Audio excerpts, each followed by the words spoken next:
Exclusive reports on the state of the nation, climbing gas prices, and the National Child Care Program, all coming up tonight on your evening news. Ready for some fun in the sun? Not without our oversized beach towels. Scott's Surf Shop has everything to cover you at the beach, including swimming apparel, sunblock, scuba gear, flip-flops, and oversized beach towels made with shake-away technology that makes sure you leave the beach at the beach. Before you drive to the cottage, stop by Scott's Surf Shop and start your summer off right. Welcome to the first episode of the Amazing Travel Podcast, brought to you by Raving Globetrotters.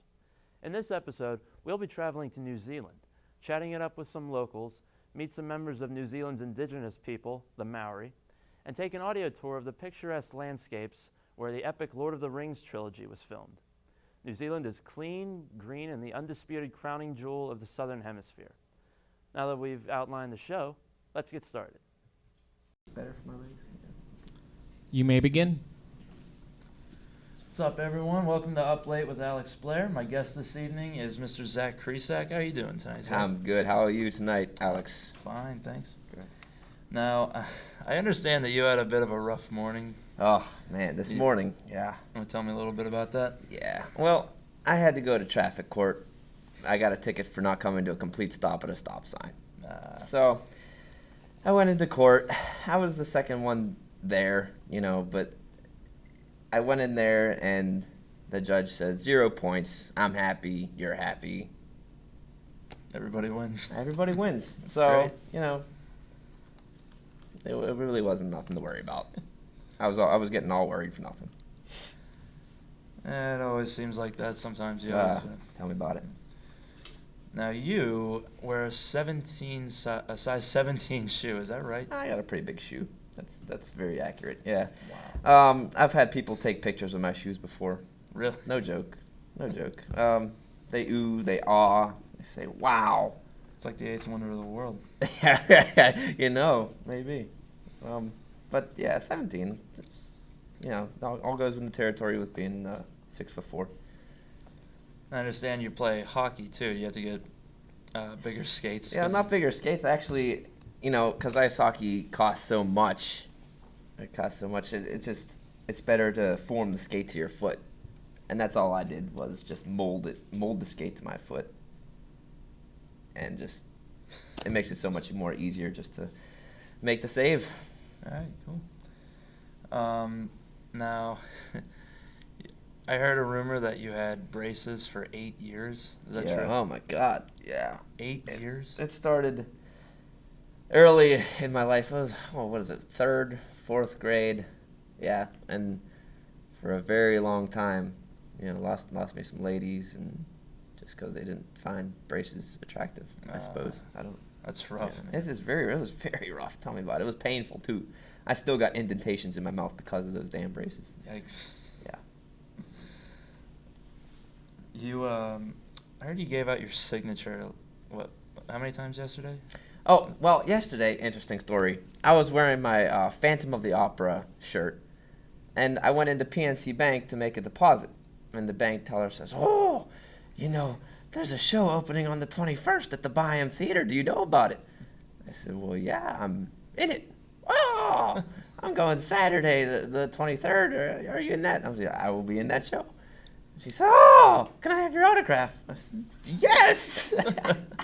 But that's about the 5th time I've ever been asked for my autograph, actually. There's been younger kids where I've played hockey and they've just been amazed by my amazing ability. So, they come up to me, and I had a broken goalie stick, and they're like, "Can I have that? Can I have that? Can you sign it?" And I was just so thrilled to be able to sign it, and they were so happy. I said, "You're gonna go to the NHL. You're gonna be." Yeah. So I don't know about that, but. At least you got some fans. Oh, you know what? It put a smile on my face. So. That's always good. Well, unfortunately, that's all the time we have for tonight. Zach, thank you for being here. Thank you, Alex. Join me next week when my guest will be Braden Larson. Parents everywhere are dying to get their hands on one of these. No, it's not a Tickle Me Elmo doll. It's a handheld digital dictionary. Find out why kids are going high-tech and how their pocket computers may spell the end for conventional learning. tonight on the news at 6.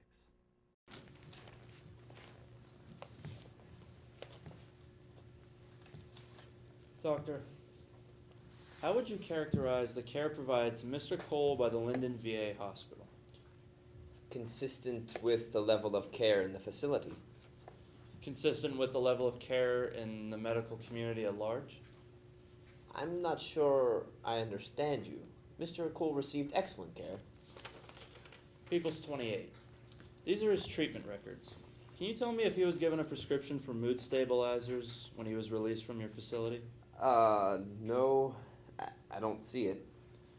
Do these records indicate that he was directed to an outpatient facility for further treatment? No, they don't. Even though he suffered from seizures as a result of the brain injury he received in combat? Such outpatient care might not have been available. Not available to a veteran who was denied treatment, who received a less than honorable discharge from the service? That might have had something to do with it. Let me just see if I understand this correctly. Mr. Cole couldn't get treatment for his seizures because of violent behavior resulting from these seizures? You gotta admit, that's some catch-22, Doctor. I'm sure Mr. Cole was an exceptional case. I would submit that he's not. People's 29. These are the records of a veteran who was denied treatment by the Army for post-traumatic stress syndrome because of violent behavior resulting from that post-traumatic stress. Would you read the name at the top of these records, please? Ken Gargaro.